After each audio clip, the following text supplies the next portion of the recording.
Welcome back, guys. I'm tapping right back in with you all.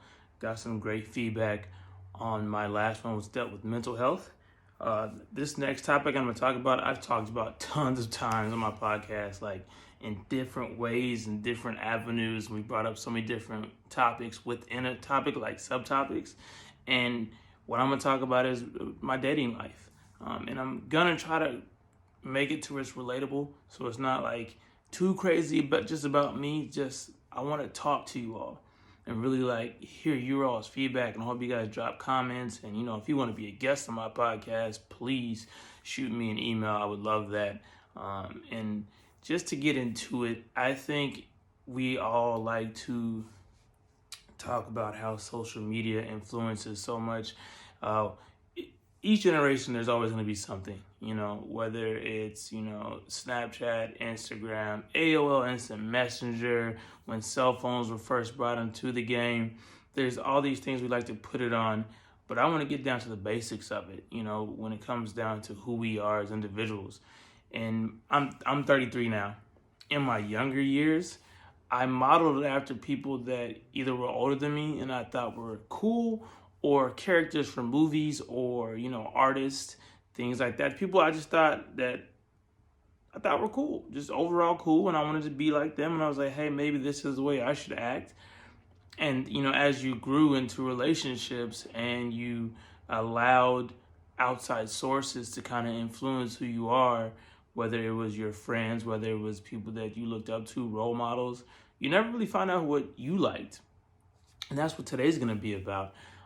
And when I was younger, probably we'll start my teenage years, it was more or less like, hey, who would everybody think is extremely pretty? And, like a trophy thing, was I cool if I got this girlfriend? And then as I grew into my 20s, it was really, and I'm going to be as blunt as possible. It sounds awful. It was like a relay race, and it was not cool on any behalf, because I feel like on both parties, we really didn't know what we wanted.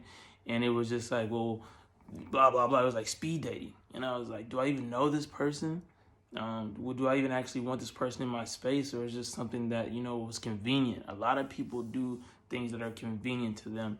And I feel like that was my early 20s. And as I got to my mid 20s, I thought I knew, what dating really was. But I didn't even know who I was. You don't have to know yourself completely, but you have to be willing to do the work to get to know yourself each and every day. A lot of people say, you can't love somebody else till you love yourself. That's true. It really is. But you have to realize you're not going to completely know or love yourself, wholly. It's a daily job. It's a process. You have to put this work in each and every day. And if you're not willing to, then yes, I agree with that. If you're not willing to work on yourself and love yourself, then you're not ready to be with somebody else. But if you're willing to take that step to love you and work on you each and every day, even when you're with somebody else, because that person still has work to do too, but you have to have that understanding. And, in my mid-20s, it was like, hey, this person has similar likes that I have and similar hobbies. Like they like working out, being active. Maybe I should date this person.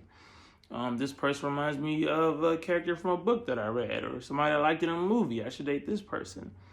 And you get lost in translation. And it's not really a connection. It's just something that's going to be temporary, because that part of your life that you like, that you're not going to be in that part of life forever. People don't realize like what you like now is not what you're going to like later. So if you're just putting it on one factor, that factor is going to fade.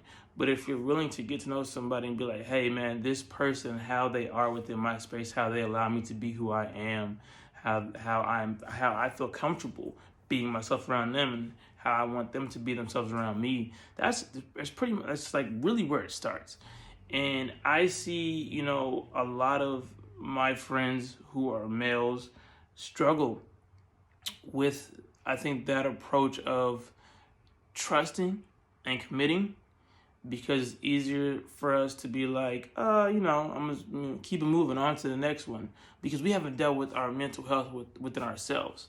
It's a struggle with a lot of men in this world.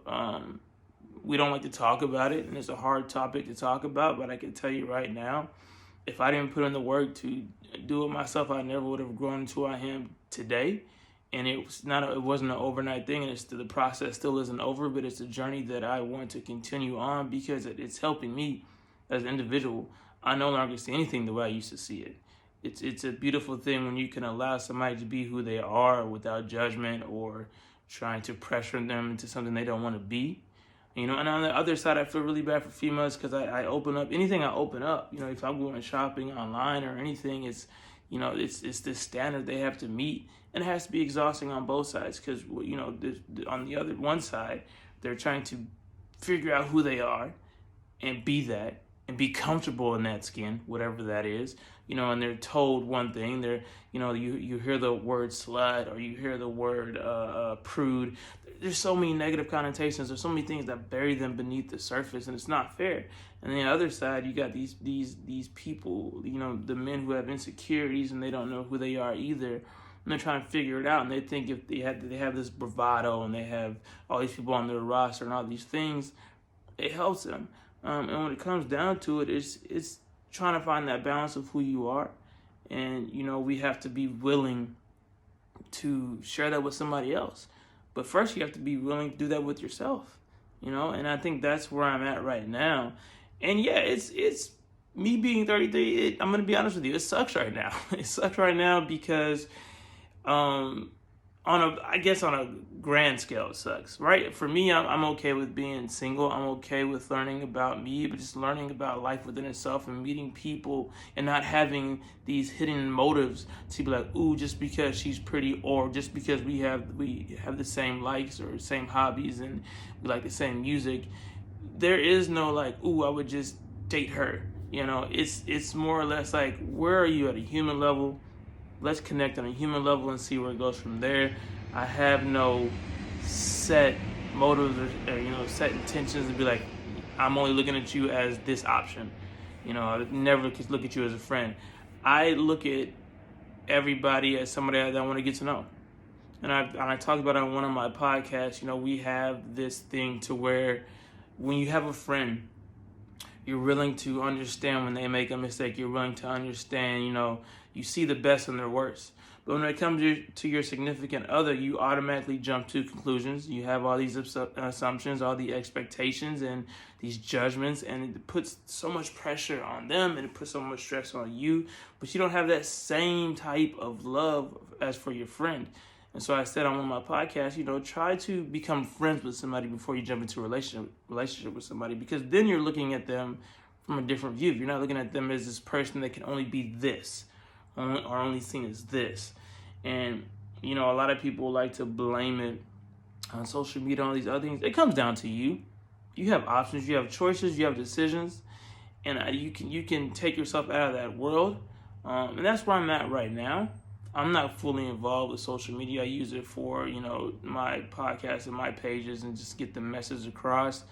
But I don't look at it as other things. Like if somebody wants to, share what they do on a day-to-day basis, that's cool. They have the right to do that. Some people want to do whatever they want to do. However they want to use social media for, they have the right to do that. But what you can't do is let it flood you and flood your life, Like I think that's where we get lost in translation with these type of things. And it's easier said than done. But I will tell you, with all the avenues of dating and swiping right and swiping left and these things, it's like, whoo, it's a struggle. It is. And it's disheartening at times. But if I'm sitting here trying to better myself, then there has to be somebody else out there doing the same. That's what you have to look at it as. You can't beat yourself up, or you can't continue to put yourself in this space where you're losing hope or losing faith. There are people out there that are trying to better themselves, and you have to realize if you're sitting at home, if you're trying to work on you and you're outside of the crowd, they are too. So they're not going to be visible at first. And those same people, you have to work hard and you have to put forth effort. And I think once we get into the dating world, which I want to wrap up with, like we have this thing where we have this need to be seen or, to be validated, or we let outside influences like our friends get involved, and, we don't build our own space within each other. And then everything lands in what I call the land in where we don't understand each other. As we grow, I have my space, my significant other has their space. And if we're not trying to build our space together, we're just growing apart. So their individual space is getting bigger. My individual space is getting bigger, but our together space is decreasing, and it's not helping. And it has to be on both sides. Like, I've talked about this so many times with my friends who are female, where it's just like, they want us to understand them, and it has to be to where you're giving us information that helps us lead there. And obviously we have to pay attention to the details we do, but we're not psychic. We can't really figure it out if it's not being put out there, if there's too many mixed signals, or it's just not an even balance. Everybody has to bring something to the table that helps to balance it out. If somebody's not bringing it to the table, then the table's going to be unbalanced. It's going to fall apart. It's going to fall over. It's just not fair on both sides. And I think that's where we kind of fell out on both sides. We like to point fingers and place blame, but you got to look within yourself and say, am I doing the work to make this work? And is it worth it? Is it serving me as a person? Is it balanced? And that's where I'm at now, to where I am working on my relationships that I have already, whether they're completely platonic, but it's just there's still love involved because I care for somebody. And if your relationships in your life, even on a non-intimate level, are not balanced, then how do you expect it to be balanced when you do become intimate with somebody, when it does become serious? So, I've worked on my relationship with my family and my mother, my brother, my father, my friends. I don't have too many friends. I have a lot of associates and people that I do know. But when it comes down to it, the people that I care about, even the people that I don't know well, if I can't respect them and respect their space, I can't do it at a bigger level. And so that's where I'm at, where I am making sure I take care of my loved ones and I'm there for them. And it's a balanced relationship. And that's what it has to be. You can't expect more than you put out. You can't expect, how do I put this? You can't expect the more effort you put in, I should say. You can't have all these expectations and you just sitting at home doing nothing. You know what I'm saying? Like, you're expecting to move into a mansion and you got a roach-infested apartment. That's just not the way it works. You have to be able to bring the same effort that you're expecting. And that's where I'm at right now.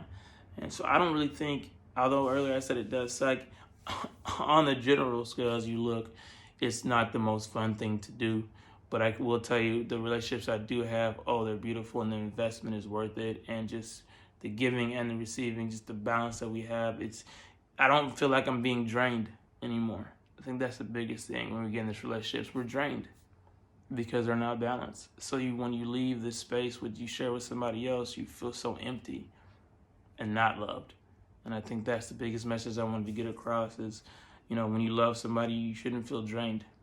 The love you put out, it should already be put right back in from the person you're sharing it with.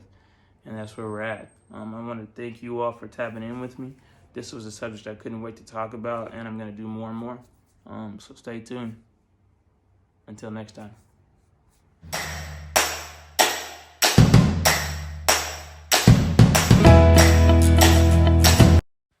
Thank you guys for joining me on another episode of Life with Lou. It's been fun so far. Don't forget to follow and subscribe to all my social media platforms. Until next time.